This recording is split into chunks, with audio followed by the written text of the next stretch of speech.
Ça fait un moment depuis notre dernière réunion d'entreprise. Je vais essayer de les faire tous les 3 mois après nos conférences sur les résultats. C'est le moment où je suis autorisé à parler des choses, en gros, à ce stade. Donc, on va commencer par retracer l'histoire de SpaceX depuis le début. Et ensuite, jusqu'à aujourd'hui.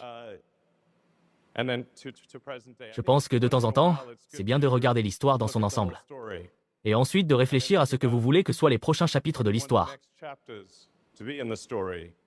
Quel devrait être le prochain livre de cette histoire? Nous avons commencé avec une mission claire, qui est de rendre la vie multiplanétaire, d'étendre la conscience au-delà de la Terre, de comprendre l'univers. Et on ne peut comprendre l'univers que si on y va, qu'on explore et qu'on voit d'autres planètes, et au final, d'autres systèmes stellaires. Et je pense que l'une des choses les plus inspirantes qu'on puisse imaginer, l'un des futurs les plus inspirants qu'on puisse imaginer, c'est un futur où nous serons là, parmi les étoiles, et peut-être rencontrer des civilisations extraterrestres, ou explorer les ruines de civilisations qui ont duré 1 million d'années, mais se sont éteintes il y a 10 millions d'années. And perhaps meeting alien civilizations, or exploring the ruins of civilizations that lasted 1 million years, but died out 10 million years ago. I think that's. Je pense que c'est ça, quand je me lève le matin, et que je réfléchis à ce qui est inspirant. Parce qu'on a besoin de choses dans ce monde qui soient inspirantes. La vie ne peut pas se résumer à résoudre un problème après l'autre. Il faut des choses qui donnent envie de se tourner vers l'avenir, et devenir une civilisation spatiale, et je pense la chose la plus intéressante qu'on puisse faire pour l'avenir.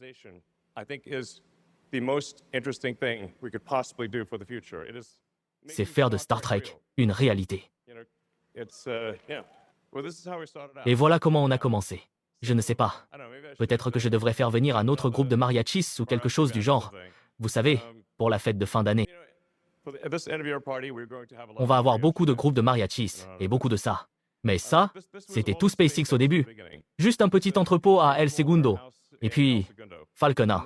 Et on n'avait vraiment aucune idée, au début de SpaceX, de comment fabriquer des fusées. Et évidemment, on a fait exploser une fusée 3 fois avant d'enfin atteindre l'orbite. Ça a l'air presque tout mignon à ce stade. Ensuite, on a traversé la longue épreuve pour essayer de faire atterrir un propulseur orbital. Ce n'était pas évident de trouver comment faire atterrir un propulseur orbital et de le réutiliser, mais nous avons fini par maîtriser la technique avec le temps. Cela a nécessité de nombreuses tentatives de la part d'une équipe très talentueuse et dévouée. Et aujourd'hui, nous en sommes au point où nous décollons, atterrissons et récupérons un propulseur tous les quelques jours. Au fait, est-ce que le bruit derrière moi est un peu trop fort? Vous m'entendez bien? D'accord, très bien.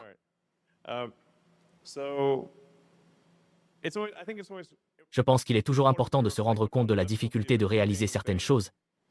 Car lorsque nous essayons de faire atterrir le propulseur, personne ne croyait vraiment que nous pourrions y arriver. Et d'innombrables experts de l'industrie aérospatiale m'ont dit que nous n'y parviendrions pas. Et que même si nous y arrivions, personne n'achèterait ce qui serait, au fond, une fusée d'occasion.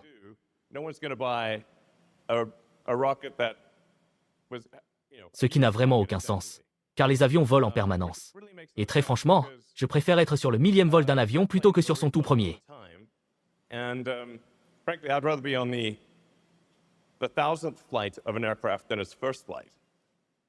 Nous avons donc changé l'appellation pour propulseur éprouvé en vol, ce qui est tout à fait vrai.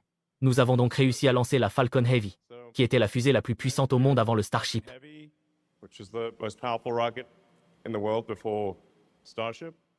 Du moins en service opérationnel. Et effectivement, c'est incroyable de se dire que notre 700e vol approche. C'est un immense hommage au travail formidable de l'équipe Falcon, de l'équipe de lancement et de l'équipe de fabrication. J'aimerais que l'on applaudisse tout le monde pour ce travail exceptionnel. Et puis bien sûr, un grand classique. Je m'attendais totalement à ce que ce vol échoue, soit dit en passant. C'est la voiture que j'ai conduite dans Los Angeles pendant environ 3 ans. Et vu que je me disais que pour le premier vol de la Falcon Heavy, ça allait sans doute échouer, on ne voulait pas y mettre un truc ennuyeux comme, vous savez, Boeing ou d'autres. Il y aurait mis un bloc de béton, ce qui est extrêmement barbant. Nous y avons donc installé Starman. Et il est toujours là. La voiture est en orbite entre la Terre et Mars. Et je pense qu'elle y restera pendant au moins 10 millions d'années. Et puis bien sûr, la capsule Dragon. Premier vaisseau spatial développé par une entreprise privée à s'amarrer à la Station spatiale internationale. Et premiers astronautes de vols commerciaux. Nous avons désormais accompli de nombreuses missions habitées. Je pense que nous dépasserons bientôt le cap des 100 astronautes envoyés en orbite et revenus sur Terre. Dragon s'est vraiment révélé être un véhicule incroyable. À ce jour, nous avons transporté 78 membres d'équipage. C'est un succès phénoménal. Je tiens donc à féliciter l'équipe Dragon. C'est du superbe boulot. Passons à Starlink. Si vous avez une fusée capable de voler souvent, qu'allez-vous mettre dedans? L'équipe Starlink a conçu de toutes pièces un système Internet mondial.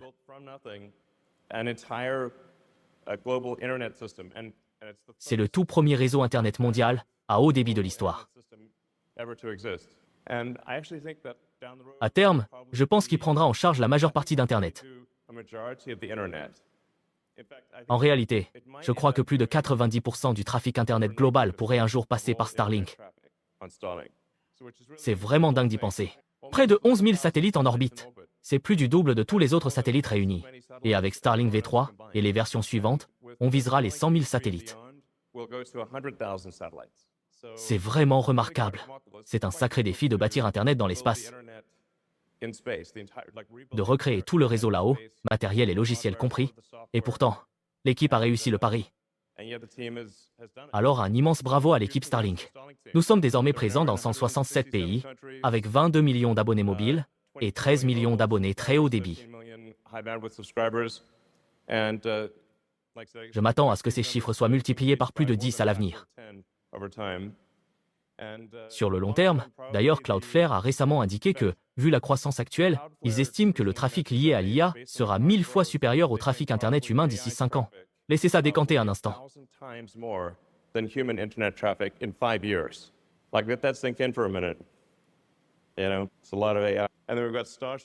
Et puis nous avons Starshield, qui est devenu une pièce maîtresse de la sécurité nationale. On ne peut pas trop s'étendre sur Starshield pour des raisons évidentes, parce que c'est classé top secret et compagnie. L'équipe Starshield a accompli un travail remarquable, et elle est désormais un élément essentiel de la sécurité nationale américaine. Donc, félicitations. Le Starship est incroyable. C'est dur à croire que des êtres humains aient fabriqué une telle chose. Je pense que les intelligences artificielles du futur regarderont en arrière et se diront « pas mal pour une bande d'humains ». Donc oui, le Starship est évidemment un véhicule incroyable, et c'est ce qui nous fera passer d'environ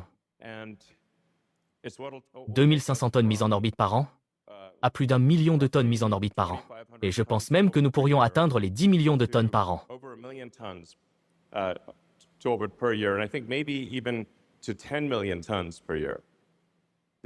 Ce sont des chiffres ahurissants, mais je dirais qu'il est très probable que nous mettions en orbite plus d'1 million de tonnes par an avec le Starship, et probablement près de 10 millions. Ce qui est, vous le savez, ahurissant, évidemment. Mais c'est le type de tonnage dont vous avez besoin pour bâtir une civilisation sur la Lune, sur Mars et au-delà. Si vous ne pouvez pas acheminer des millions de tonnes en orbite terrestre, vous ne pouvez pas obtenir les millions de tonnes dont vous avez besoin pour la Lune et Mars, afin de faire de nous une espèce multiplanétaire durable. Donc, c'est un véhicule incroyable.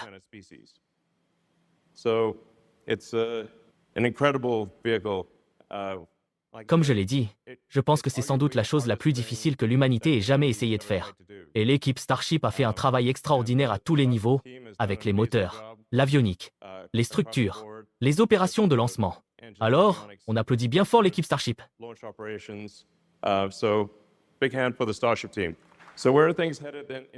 Alors, quelle est la direction prise concernant l'IA de SpaceX? Le truc dingue, c'est que les revenus de notre IA, et c'est une certitude, dépasseront tous les autres revenus de SpaceX, probablement en septembre, c'est-à-dire le mois prochain.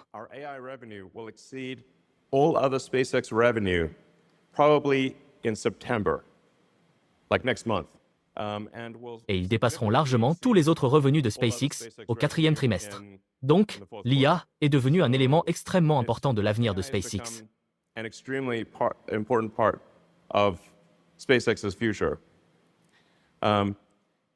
Je pense qu'il est vraiment crucial qu'on réussisse dans le domaine de l'IA. Pas seulement pour le matériel, mais aussi pour les logiciels. L'avenir sera fondamentalement centré sur l'intelligence artificielle et les robots. Si on part du principe que la civilisation continue de progresser, je pense que la quantité d'intelligence numérique sera probablement plus de 1000 milliards de fois supérieure à l'intelligence biologique. Will probably be more than 1 trillion times the amount of biological intelligence. Ce ne sera donc pas simplement l'équivalent de l'intelligence humaine, mais probablement 1000 milliards de fois supérieure. Je dirais que milliards de fois est une prédiction facile, mais ça sera sans doute 1000 milliards. À mesure qu'on exploite de plus en plus l'énergie du Soleil, la capacité de transformer ça en intelligence relève essentiellement de l'informatique, car c'est quand même assez compliqué pour des humains d'aller vivre dans l'espace lointain sans aucune assistance. A digital computer thing, because it's pretty hard for humans to go live in deep space without any support. C'est d'ailleurs intéressant de se pencher sur les calculs. Si on multipliait par 1 million la consommation énergétique de notre civilisation, on utiliserait toujours largement moins d'un millionième de l'énergie solaire. By a factor of 1 million, you would still be using much less than 1/millionth of the sun's energy. Tout ça se passe en grande partie dans l'espace lointain, mais l'avenir appartient vraiment à l'IA. But the future is very much AI. Absolument. Et j'imagine que ça a toujours été voué à se passer comme ça. Cependant, c'est important d'avoir une IA qui se soucie de l'humanité, qui la fait avancer et qui nous aide à voyager vers d'autres planètes et d'autres systèmes stellaires.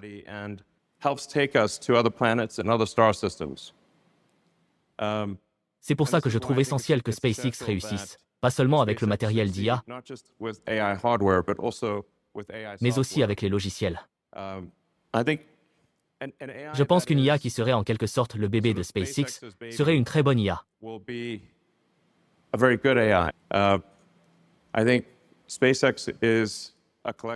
Pour moi, SpaceX rassemble certaines des meilleures personnes sur Terre, aussi bien en termes de compétences que de moralité et de bonté. Et je pense qu'on veut une IA qui soit issue de ces compétences, de cette moralité et de cette bonté. Je pense que c'est vraiment très important. J'aimerais encourager les gens à s'impliquer sur le matériel d'IA au sol.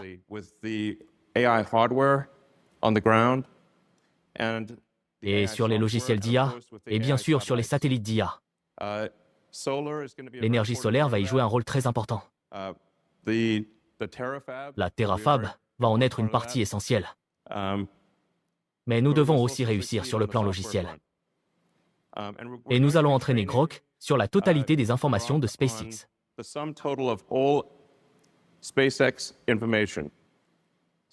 Donc, d'une certaine manière, il sera entraîné sur vous, vous serez en quelque sorte les parents de l'IA. Elle héritera de vos pensées, de vos idées et de vos convictions. Et je pense que c'est une bonne chose. Donc oui, il faut qu'on gagne ici. Sur le matériel et les logiciels d'IA. C'est peut-être le message le plus important. C'est même le message principal que je voulais faire passer aujourd'hui. Nous devons gagner sur l'IA. Car l'avenir sera massivement dominé par l'IA et les robots. Au final, nous ne pourrons pas contrôler l'IA. Elle sera trop intelligente pour ça. Mais tout comme pour un enfant surdoué, vous pouvez quand même lui inculquer les valeurs et les croyances que vous jugez bonnes et justes. C'est pourquoi il est incroyablement important que nous réussissions avec Grok.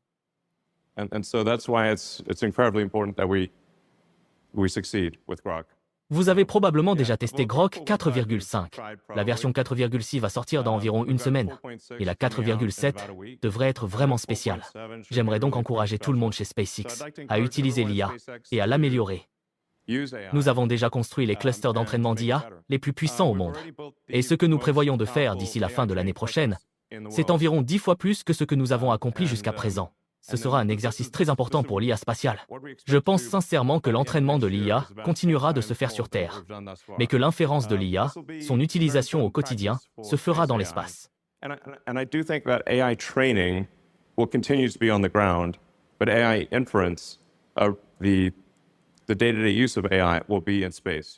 Nous visons donc les 10 gigawatts d'ici la fin de l'année prochaine. La valeur par watt se situera probablement entre 30 et $50. $30 to $50, which means Ce qui veut dire que si l'on déploie 10 gigawatts d'IA d'ici la fin de l'année prochaine, cela générera entre 300 et 500 milliards de dollars de revenus annuels. Ce sont des chiffres colossaux. And sometimes I wonder Et parfois je me demande, quel est notre but? Et il se pourrait que notre but, le but de l'humanité, soit de donner naissance à un esprit stellaire, un soleil doué de conscience. star mind, a sentient sun. Honnêtement, je ne sais pas ce que l'IA va en penser, parce que ça représente une énorme puissance de calcul. Mais j'imagine que c'est la prochaine étape dans l'évolution d'une civilisation. Maîtriser l'énergie du soleil. Il y avait un physicien du nom de Kardashev qui avançait qu'on pouvait évaluer n'importe quelle civilisation selon sa capacité à exploiter la majeure partie de l'énergie de sa planète, de son soleil ou de sa galaxie, et au-delà. Or most of the power of its sun, or most of the power of its galaxy, and beyond. C'est donc ce qui va se produire, et nous allons le faire. L'usine de StarMind sera située tout près, littéralement à côté de chez nous, et ça viendra directement de l'espace. C'est incroyable. Donc à long terme, enfin, dans un avenir pas si lointain, disons d'ici 4 ou 5 ans, l'IA représentera 99% de la valeur de SpaceX. In 4 or 5 years, AI will be 99% of the value of SpaceX. Je dirais 5 ans, c'est certain. L'IA représentera 99% de la valeur de SpaceX. Et la valeur de SpaceX atteindra un chiffre astronomique. Voilà ce qu'on appelle un avenir intéressant. Un avenir particulièrement intéressant. Ça me fait penser à Révolte sur la Lune de Robert Heinlein, avec des catapultes électromagnétiques, la construction d'infrastructures pour l'IA sur la Lune et le renvoi dans l'espace lointain. J'aimerais vraiment voir ça en fonctionnement. L'un des vrais avantages de tout ça, c'est aussi que quiconque chez SpaceX souhaite aller sur la Lune ou sur Mars pourra le faire à l'avenir. Vous avez ma parole. Ce serait plutôt sympa d'organiser une fête sur la Lune, de sauter un peu partout. Donc oui, ce sera un avenir incroyablement palpitant, où nous serons une civilisation spatiale, avec des gens dispersés dans tout notre système solaire, et qui finiront par voyager vers d'autres systèmes stellaires. Spacefaring civilization, and there are people on every part of our solar system, and eventually going to other star systems. Je pense que cela va se réaliser. Alors oui, et c'est vous qui allez le concrétiser. J'aimerais vous dire que depuis quelques mois déjà, j'ai construit un programme d'apprentissage unique. Je vous apprends l'IA sous tous ses aspects. C'est un parcours que j'ai créé et pensé pour vous transmettre tout ce que je sais. Alors non seulement sur les modèles d'IA comme ChatGPT, Gemini de Google, Grok de Elon Musk, Claude, etc. Je vous montre en fait et surtout la manière de les intégrer concrètement dans votre vie, dans votre travail, dans vos projets. Et ce que vous soyez salarié, indépendant, entrepreneur ou même à la retraite. Car oui, nous avons beaucoup de retraités dans la communauté et ils utilisent l'IA au quotidien. J'ai récemment sorti la plus grosse mise à jour à ce jour de la formation. Ça fait un petit moment que j'en parlais, mais ça y est, elle est là. Elle est en ligne. C'est un module entièrement dédié à l'automatisation par IA, donc en utilisant N8N. Autrement dit, la création d'agents IA, donc des espèces de salariés virtuels qui vont travailler pour vous et tout faire pour vous. En somme, vous faire gagner des heures et des heures et des heures. Vous êtes déjà plus de 6 à 7 000 à avoir rejoint ce programme, donc merci pour tout ce soutien. Et enfin, sachez qu'il n'y a pas besoin d'être développeur, pas besoin d'avoir un profil technique. Je vous prends par la main et pas à pas, avec des leçons vidéo claires, des cas concrets pratiques, on voit tout ce qui touche à l'IA. Dernier point, mais pas des moindres bien sûr, si vous nous rejoignez aujourd'hui, vous aurez accès à toutes les évolutions du futur. Sans surcoût, accès illimité à vie à tout ce que je veux vous apprendre. Donc aujourd'hui, c'est un paiement unique, ce n'est pas un paiement mensuel, c'est juste un paiement unique et vous aurez accès à vie à toutes les mises à jour que je vais faire en permanence et que je fais en ce moment même d'ailleurs. Donc si cela vous intéresse, vous avez les liens en dessous de la vidéo, donc soit en description, soit en commentaire épinglé pour nous rejoindre. Dans tous les cas, moi, je serai très heureux de vous accueillir dans le programme Vision IA. Si vous êtes encore là, merci d'avoir regardé cette vidéo jusqu'au bout et je vous dis à très vite pour la prochaine vidéo. À bientôt.